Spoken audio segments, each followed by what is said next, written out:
Hi everybody, Kelvin here from London. I review hi-fi equipment. I've been messing around with hi-fi my whole life basically. Speaker cables, interconnects. Going to talk about those. A difficult subject, I've got to tell you. Why is it difficult? The differences in speaker cables, it's not a simple metric of spend money and it just gets plain better, unfortunately. Yeah, things do change, and essentially it won't get better if you spend less money. Let's say that. But it is, I would say, it's very erratic, the progress or the link to cost and quality. But anyway, I'll tell you what I've been doing. So, I mean, even though I've been messing around cables and I have my opinions on cables anyway, but I did a detailed sound thing of 3 cables. Actually, I also threw those in to my test, £3 cables. So I'm going to do a detailed thing about this and just share my thoughts on this whole subject. Now, let's just say a couple of things. What are cables? It's just a connector, you know that. But it's not an amp, it's not making sound, and it's not a speaker. It's not delivering sound. So just wants to not mess things up in between. Sounds easy. Of course, it's a bit more. Turns out it's not as simple as that. Now, I've been trying to think of a way of describing the differences, particularly in these interconnects. Yeah, it's not a simple thing of greater clarity or more bass or more treble, though that kind of happens, right? But this is how I want to describe it. Imagine a landscape. You're looking at a landscape of mountains, yeah? Basically, these cables, they tweak that landscape, yeah? They tweak certain things, come a bit forward, certain things become more clear.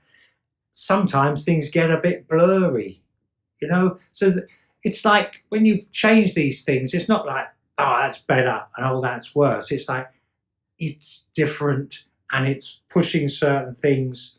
Though, as I say, there is a general path upwards if you spend more money. But anyway, let me tell you what happened with these 3 cables as well as I can. I'll tell you, okay, so we have here Vanden Hull, yes? These are about £100 apparently. These are quite old, but apparently they're about £100. And we have here QED, graphite, they're £30. And green Audioquest, I don't know exactly what it's called. They're also £30, yeah? Phono to phono. So I've had those between power amp and a preamp, and that's how I'd been playing the same songs, listening to it, changing these wires again and again, same volume, yeah? Now, you become aware that this Vanden Hull, it is a superior thing, but it has its own sound character. It's not just making everything better. It's tweaking that landscape a little bit, yeah? And in this speaker cable's regard, it kind of makes it a bit hard. It makes the center, like the snare drum in the middle, a bit hard, a bit steely. And the bass a bit, sort of maybe, it's there, but it's not really gritty. It's a little bit empty. It's a little bit sort of there, but I don't know, it sounds like it's in a barrel. But you are aware you're getting more detail out of these by a little bit. I mean, you've got to say, the world of cables, it's very small what is happening.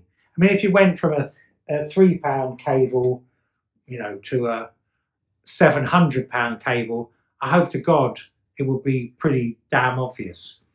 I mean, it's reasonably obvious, and everyone wants to laugh at these and da da da da da. It's not; these aren't the end of the world, If you go in a hi-fi shop and you say you're going to use the cables, they treat you like a you're murdering pets or something. You know, terrible, terrible thing you're doing. It's not the end of the world, I wouldn't say. Anyway, so Vanden Hulls, clear, detailed, kind of clinical, turned on my clinical brain, but definitely you can feel, you can hear the quality, you know, particularly on tom-toms. Doo, doo, doo, doo. You know, that tom-tom really, because it's so explosive, seems to reveal a lot about amps and speakers and everything. And, you know, they had no trouble in doing that. Whereas the cheaper ones, all these other ones actually, sort of, those tom-toms just got a little bit less realistic. Yeah.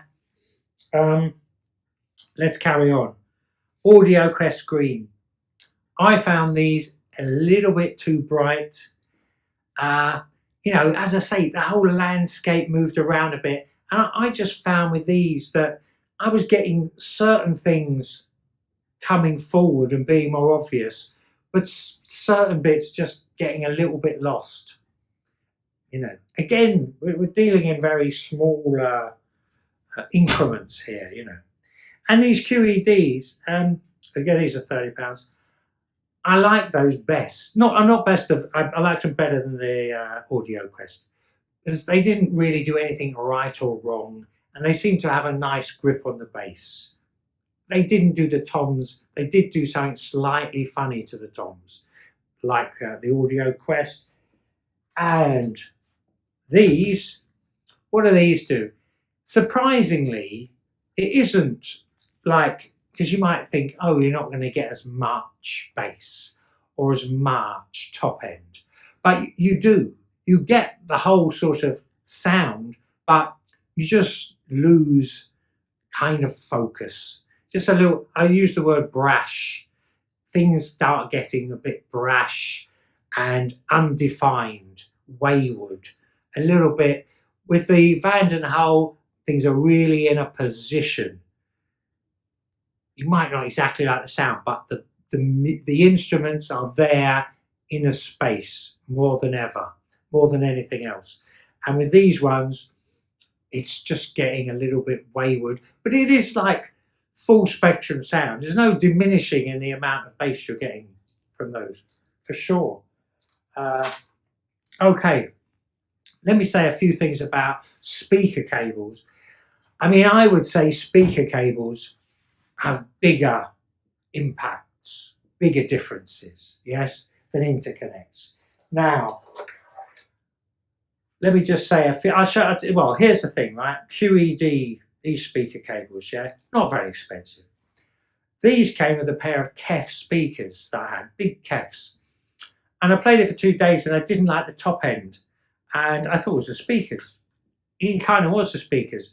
But I then took this cable off and put on a more cheaper cable, and it was fine. Suddenly I tweaked it into the right area, because this cable gives a little bit of a boost to the top end.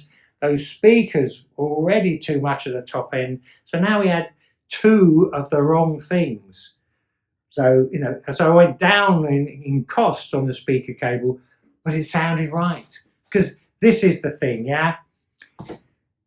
In most areas of these cables, a lot of it's like a good thing, I would say, for tweaking, yeah?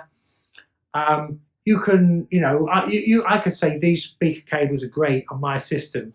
You might put them in your system and go, oh, these aren't so great. This isn't as good as the cables I've got.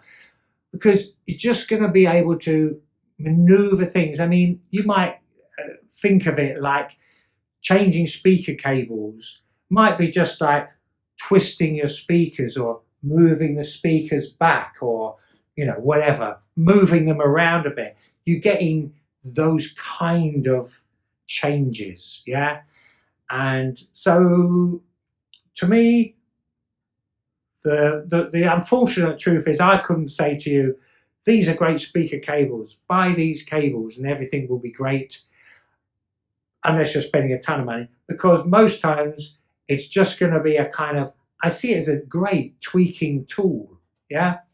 I'll tell you, it really exemplifies this when I was doing that test here today, I had Vanden holes from the preamp to the power amp, and I had the QEDs from a streamer to the preamp. And at one point I thought, oh, you know what I'll do? I'll just get those two cables and I'll swap them over. Yeah, so they're both in the chain. I'll swap them over. And very annoyingly, it was better. And it was clearly better. So, you know, there's the thing with cables. It's just like that. You're never quite sure how it's going to interface with your system. So I'd say, you know, if you're like me, if you're a hi-fi person, you probably have a bunch of cables. Put them in different positions, you know, put them in different places, preamp, phono stage, whatever you want to do, and move them around. You never know when this is going to be a hit, you know. Of course, you don't need, like, you know, the same cables throughout. Definitely not. You know, you don't need to have Audioquest throughout. So, you know, that's how I see cables. Apart from, I've got this cable here. Doesn't look much, yeah? I don't know if you can see that. This is a speaker cable that I always knew was my best speaker cable. It's only like a 1.5 meters long. It's Furukawa, yeah? And it's a bit old. Well, it's quite old because I don't think they make speaker cables anymore. It's called a FS2T14. These second-hand, I only just discovered this recently, are about £500, £700 for 2 4 5 meter lengths. These are just a win-win. Now you put these on and the landscape, it's just universally better. It's just a win-win, and there ain't no doubt the bass is better, it's deeper, it's clearer, it's sharper, it's more realistic. It's just a win-win. But these are £500. Okay, so you know what? I wish this subject of cables kind of didn't exist, because there's something, you know, that you could always be missing out by not using the right cables. You could also always improve something with other different cables. So, you know, and there's enough going on like that with amps and speakers, if you ask me. But, you know, I'm afraid that's the truth of the matter, the way I see it. These cables are definitely making differences, and I would use them for tweaking. And, you know, if you've got loads of money, you know, try out expensive speaker cables, but it's not the most effective use of money. Let's be for sure about that, you know. If you spent £700 on speaker cables, you'd have to be sort of, you know, your speakers would have to be £4,000 or £5,000 to make that the incremental difference. Because if it was £1,000, you'd probably be better spending the £500 on some better speakers. Okay, that's it. Tricky subject. Lots of other reviews of equipment on my channel. Please subscribe. Okay, thanks. Bye.